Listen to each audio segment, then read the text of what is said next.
कुछ तो लोग कहेंगे बेटी पर आधारित एक शिक्षाप्रद कहानी। पूजा गाना गुनगुनाते हुए घर में कदम रखती है। अपनी ही धुन में थी। जैसे ही बैठक में कदम रखा, देखा कुछ नए लोग बैठे थे। उन्हें देखकर नमस्ते कर अपने कमरे में भाग गई। उसे समझ में नहीं आ रहा था कि ये लोग कौन हैं। उसने सोचा खैर कोई भी हो, मुझे उनसे क्या। वह बाथरूम में हाथ पैर धोने गई। तभी बाहर से माँ की आवाज़ सुनाई देती है कि पूजा, मैंने तुम्हारे लिए कपड़े निकाल कर रख दिए हैं, आते ही उन्हें पहनकर बाहर आ जाना। पूजा बाहर आकर देखती है कि माँ ने अपनी सुंदर सी साड़ी निकाल कर रखी है। वैसे तो इस साड़ी को कभी हाथ भी नहीं लगाने देती थी, पर आज देखो वही साड़ी लाकर पहनने को दे रही है। क्या बात है, माँ तो आज बहुत खुश नज़र आ रही हैं। माँ ने कहा तू जल्दी से तैयार हो जा, बाहर वे लोग कब से तेरा इंतज़ार कर रहे हैं। कौन है वे लोग माँ, मेरा इंतज़ार क्यों कर रहे हैं। माँ ने कहा कि वो लोग तुझे देखने आए हैं, बहुत अच्छे लोग हैं, एक लड़का और एक लड़की, बस छोटा सा परिवार है। पिता अभी नौकरी कर रहे हैं, लड़की पढ़ रही है और लड़का बैंक में मैनेजर है। और क्या चाहिए, तेरी मौसी ने भेजा है यह रिश्ता, उनके ही गांव के लोग हैं, बहुत ही अच्छा और इज्जतदार परिवार है। माँ अभी मेरी पढ़ाई भी पूरी नहीं हुई है, 1 साल के बाद मुझे डिग्री मिल जाएगी, मेरी पढ़ाई के बाद शादी करूँगी। माँ ने कहा कि देख ले, रिश्ता जम गई तो होगी, नहीं तो नहीं। पर मेरे और तुम्हारे पिताजी की सोच है कि अगर घर बैठे बिठाए इतना अच्छा रिश्ता आया है तो उसे क्यों छोड़ना। वे लोग भी पढ़े लिखे हैं, उनकी बेटी भी पढ़ रही है, तो तुम्हारी पढ़ाई भी ज़रूरी पूरी करवा देंगे। उन्हें पूजा बहुत पसंद आई। फिर क्या, पूजा की पढ़ाई और उसकी नाराज़गी को ताक पर रखकर बहुत सारा दहेज देकर पूजा का विवाह अरुण के साथ कर दिया गया और उसे ससुराल विदा करके दोनों माता पिता खुश थे कि उन्होंने अपने जिगर के टुकड़े को बहुत ही अच्छे लड़के के हाथ में सौंपा है। वह अब राज करेगी उस घर में, क्योंकि अरुण के माता पिता लखनऊ में रहते थे, अरुण भोपाल में रहता था। पूजा शादी के बाद लखनऊ गई। रीति रिवाजों और रस्मों के बाद सास कमली पूजा और अरुण के साथ भोपाल आई उनकी गृहस्थी जमाने के लिए। 2-3 दिन साथ रहकर वापस चली गई, क्योंकि वहाँ बिन ब्याही लड़की आरोही और पति थे, उनकी अपनी जिम्मेदारियाँ थीं। पूजा को जाते जाते बताया कि अरुण की नाक पर गुस्सा रहता है, उसे किसी तरह से हैंडल कर लिया तो बस। सासू माँ के जाते ही पूजा को लगा अब यह घर मेरा और मेरे पति का है। ये बात का डर नहीं, यह सोचकर ही उसका रोम रोम खिल उठा। शाम को पूजा ने अच्छे से खाना बनाया और खुद भी तैयार होकर अरुण का इंतजार करने लगी। अरुण आया और इसकी तरफ बिना देखे ही कमरे में चला गया और नहा धोकर रेडी होकर टेबल पर खाना खाने बैठा। पर थाली में परोसे गए सब्जी को देख उसका गुस्सा 7वें आसमान पर आ पहुंचा और थाली उठाया और पटकते हुए चिल्लाया कि यह क्या सब्जी बनी है। तुम्हें मालूम होना चाहिए कि मुझे भिंडी से नफरत है, और तुम्हारी हिम्मत कैसे हुई कि घर में भिंडी लाने की और बनाने की। पूजा को कुछ समझ में नहीं आ रहा था कि आखिर उसकी क्या गलती है। उस रात अरुण ने उसकी खूब पिटाई की और कहा अगली बार याद रखना कि इस घर में मेरी पसंद का ही खाना बनेगा। पूजा के लिए यह एकदम नया था। माँ के घर में उसके साथ ऐसा व्यवहार कभी किसी ने नहीं किया था। अरुण के ऑफिस जाते ही उसने अपने बैग पैक किया और माँ के घर चल दी, क्योंकि उसके माता पिताजी इंदौर में ही रहते थे। पूजा को सूटकेस के साथ देखते ही माता पिता को लगा कुछ गड़बड़ है। पूजा अपने कमरे में चली जाती है। पूजा के पिता अजीत जी ने माँ से कहा, देख सुनंदा, किसी भी तरह से पूजा से पूछताछ कर और पता लगा कि बात क्या है।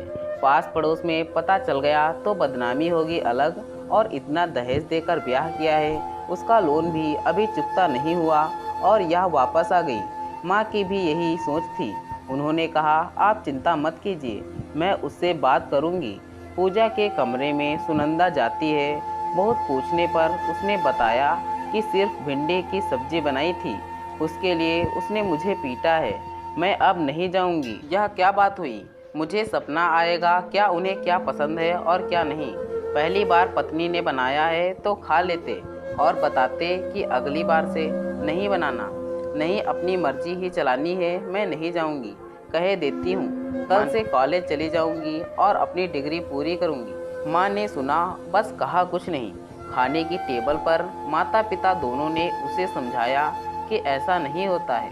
कभी कभी कुछ लड़के गुस्से में ऐसा करते हैं, बाद में देखना वह खुद आएगा तुम्हें ले जाने। कितने दिन मायके में रहेगी? 2 दिन बाद से ही लोगों की बातें शुरू हो जाएंगी। इधर पिता ने अरुण को फ़ोन किया और उसकी सारी गलत इल्ज़ामों को सुना जो उसने उनकी बेटी पर लगाया। फिर उससे माफ़ी भी मांग ली और दूसरे दिन उसे घर भी बुलाया ताकि पूजा को वह वापस ले जा सके।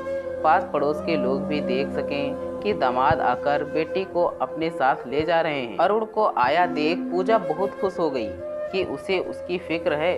पूजा को नहीं मालूम था कि पिता ने उसे बुलाया था। पूजा पति के साथ अपने घर चली गई। माता पिता ने चैन की सांस ली। चलो आई बला टली। पूजा को गए हुए 1 महीना हो गया था। माता पिता ने सोचा हमारी सीख काम आ गई है, अब वह अरुण के साथ सेटल हो गई है। चलो देर आए दुरुस्त आए। उन लोगों ने अभी पूरी तरह से सांस भी नहीं ली थी कि सुबह सुबह मिसेस चौधरी जी की बुलंद आवाज़ सुनाई दी, अरे पूजा, तुम फिर से मायके आ गई? ससुराल में दिल नहीं लग रहा है क्या? सुनंदा और अजीत भागकर बाहर आ गए। देखा पूजा फिर से अटैची लेकर अंदर आ रही थी। हे भगवान, इस चौधरी की नज़र पड़ी, मतलब पूरे मोहल्ले में ढिंढोरा पीट देगी। पिता ने देखा माता पिता दोनों ही खोए हुए थे। दोनों में से किसी ने भी उसका हाल चाल जानने की कोशिश नहीं की। इसलिए वह सीधे अपने कमरे में गई और अंदर से दरवाज़ा बंद कर लिया। दरवाजे के बंद होने की आवाज़ से माता पिता को होश आया। पूजा कहकर पुकारा और दरवाज़ा खोलने के लिए कहा, पर पूजा ने कहा, मैं थोड़ी देर अकेले रहना चाहती हूँ। पूजा ने आंखें बंद कर ली और अपने पलंग पर लेट गई।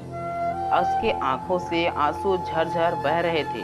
वह सोच रही थी कि उसकी क्या गलती है, उसे किस बात की सज़ा मिल रही है।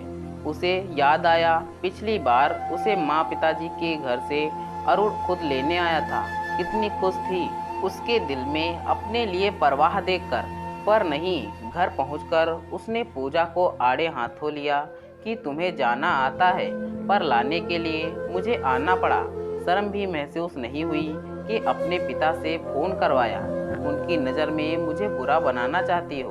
अब ध्यान से सुनो, इस घर में मैं जो चाहूँगा वही होगा। मेरे मनपसंद का खाना बनेगा। मेरे दोस्त घर आएंगे, पर तुम उनके सामने नहीं आओगी। तुम आस पड़ोस के लोगों से बात नहीं करोगी, यानी घर से बाहर नहीं निकलोगी। माता पिता से भी इतवार को मेरे सामने ही बात करोगी। यह सब मंजूर है तो यहाँ रहो, वरना चलते बनो। पूजा ने यह सब सुना। उसे लगा कि अरुण तो उसे इंसान भी नहीं समझता है। माता पिता के बारे में तो पता चल ही गया है कि उन्हें अपनी बेटी से ज़्यादा लोगों की चिंता है। वे क्या कहेंगे, इसकी चिंता है। खैर, पूजा ने सोच लिया है कि उसे अब यहाँ रहना है तो अरुण के हिसाब से ही रहना पड़ेगा। उसने अपने आप से समझौता कर लिया था। अरुण एक दिन अपने एक दोस्त को लेकर आया और पूजा से चाय बनाने को कहा और यह भी कहा कि तुम चाय लेकर नहीं आना, मैं लेने आ जाऊंगा। चाय के बनते ही पूजा कप में डालकर बिस्कुट भी रखकर बैठ गई कि अरुण आकर ले जाएगा। 5 मिनट तक भी नहीं आया तो चाय ठंडी हो जाएगी सोचकर खुद ही ले जाती है। इसे देखते ही अरुण भाग कर आता है और उसके हाथ से ट्रे ले लेता है और कहता है, तुम अंदर जाओ। उसी समय ना जाने उसके दोस्त ने कैसे उसे देख लिया और कहा, पूजा, तुम यहाँ? तुम अरुण की पत्नी हो। अब अरुण कुछ नहीं कह सका। तब उसके दोस्त सुहास ने कहा, अरुण, यह मेरी मौसी की लड़की है। मैं शादी में नहीं आ सका, इसलिए मुझे नहीं मालूम कि यह तुम्हारी पत्नी है। बस दोनों खूब बातें करने लगे। यह बात अरुण को पसंद नहीं आई। सुहास के जाते ही उसने पूजा को खूब मारा कि तुमने मुझे पहले क्यों नहीं बताया कि तुम्हारा कोई रिश्तेदार मेरी बैंक में ही काम करता है। मुझे पता तो चले कि वह मेरे बारे में क्या कहते फिर रहा है। यह एक ही है या कोई और भी है? अब आए दिन सुहास का नाम लेकर ताने देने लगा। वह यह भूल गया था कि सुहास से पूजा का भाई बहन का रिश्ता है। व्यक्ति अपनी शंका और घमंड में अपना आपा खो बैठता है और रिश्तों की मर्यादा भी भूल जाता है। वही अरुण के साथ हुआ और पूजा के सब्र का बांध टूट गया। उसने अरुण के नाम से एक चिट्ठी लिखी कि मैं अपने माता पिता के घर जा रही हूँ, मुझे आपसे कोई रिश्ता नहीं रखना है, मुझे वापस लेने नहीं आना, मेरे पिता के बुलाने पर भी नहीं। पूजा अपनी अटैची लेकर मायके आ गई। उसे मालूम है कि माता पिता तो साथ नहीं देंगे, क्योंकि उन्हें लोग क्या कहेंगे इसकी फिक्र है, न कि अपनी बेटी की। वो लोग भी कम से कम कोशिश तो कर रहे थे कि आखिर मेरी परेशानी क्या है। नहीं, अब चाहे कुछ भी हो जाए, उसने फैसला कर लिया कि अब वह किसी भी हालत में अरुण के पास नहीं जाएगी। सुबह सुबह पूजा को अटैची के साथ देख माता पिता आश्चर्य से रह गए थे। अब पूजा ने दरवाज़ा नहीं खोला तो आपस में ही बातें करने लगी कि अब ना जाने क्या हो गया है। वैसे इस बार पूजा थकी हुई सी लग रही थी। उसके कपड़े भी सिलवटों से भरे लग रहे थे। लगा कि कुछ अनहोनी जरूर है। थोड़ी देर बाद पूजा ने दरवाज़ा खोला। माँ के अंदर आते ही पूजा ने माँ को अपने शरीर के घाव दिखाए और कहा, अरुण तो जानवर है माँ, अब मैं वहाँ गई तो मेरी लाश ही आप लोगों के घर आएगी। माता पिता ने उसकी हालत देखकर कुछ नहीं कहा। धीरे धीरे पूजा की हालत सुधरने लगी। लोगों ने सोचा कि शायद पूजा माँ बनने वाली है, इसलिए किसी ने भी नहीं पूछा कि पूजा कितनी दिन रहेगी। एक दिन पूजा की मौसी आई। उसने माँ से कहा, दीदी, हमारे गांव में सिप्रा नामक एक पतिव्रता है। उसका पति इसे इतना मारता पीटता था, पर उसने उफ तक नहीं की और अब वह बिस्तर पर पड़ा है और सिप्रा उसकी सेवा में लगी है। नई विवाहिता लड़की को उससे मिलाकर उसका आशीर्वाद दिलाया तो उसकी ज़िंदगी में खुशियाँ ही खुशियाँ आ जाएंगी। हम लोग पूजा को भी वहाँ ले जाएंगे और उनका आशीर्वाद दिलवाएंगे। माँ तैयार हो गई और पूजा को मौसी के घर ले जाने की तैयारी करने लगी। पूजा ने नहीं पूछा कि हम क्यों जा रहे हैं, क्योंकि उसे भी लगा कि चलो थोड़ा घूम आते हैं। फिर कॉलेज खुल गए तो कहीं भी नहीं जा सकेगी। गांव में पहुंचकर हाथ मुंह धोकर माँ और मौसी पूजा को लेकर सिप्रा के घर पहुँचे। सिप्रा बहुत सुंदर लग रही थी। उसे देखते ही पूजा को अपनापन महसूस हुआ। मौसी उससे अकेले में बात करती हैं। दोनों कमरे में आते हैं और मौसी बताती है कि उसके पति कैसे थे और उन्होंने कैसे सब कुछ सहा। यह सब सुनकर पूजा को समझ में आ गया कि माँ और मौसी उसे यहाँ क्यों लाए हैं। दूसरों के सामने अपनों के लिए क्या कहें। सिप्रा ने कहा, मैं पूजा से अकेले में बात करना चाहती हूँ। पूजा अनमने मन से उसके पीछे पीछे जाती है। सिप्रा ने कहा, पूजा, अपनी पढ़ाई पूरी करके अपने पैरों पर खड़ी हो जा। मुझे मेरे माता पिता का साथ नहीं मिला। लोग क्या कहेंगे कहते हुए मुझे इस दरिंदे के घर में उसके साथ रहने के लिए मजबूर किया। आज भी मुझे चैन नहीं। पलंग पर पड़े पड़े ही क्या मुझे सताता है और कोई ऑप्शन ना होने के कारण मैं यह सब सह रही हूँ। तुम पढ़ी लिखी हो, घर वालों और लोगों की परवाह ना करते हुए आगे की पढ़ाई पूरी करो, अपनी ज़िंदगी बनाओ। लोगों का क्या है, उनका तो काम ही है कहना। ऑल द बेस्ट, पूजा कहते हुए उसकी आंखों में आंसू आ गए। उसका पति गंदी सी गाली देते हुए उसे बुलाता है। अपने चेहरे पर हंसी लाते हुए वह अपने पति की सेवा करने चली जाती है। पूजा और माँ मौसी के घर आ जाते हैं।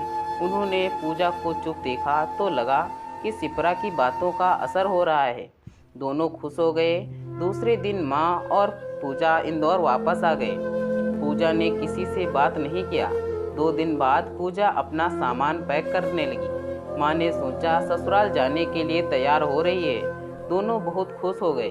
पूजा ने माता पिता के पैर छुए और कहा, आप दोनों मुझे माफ़ कर दीजिए। मैं हॉस्टल में रहने जा रही हूँ, वहीं रहकर अपनी पढ़ाई पूरी करूँगी। जब आप लोगों को लगे कि आपको लोगों की नहीं बल्कि अपनी बेटी की सलामती पर ध्यान देना है तो मुझे बुला लीजिए।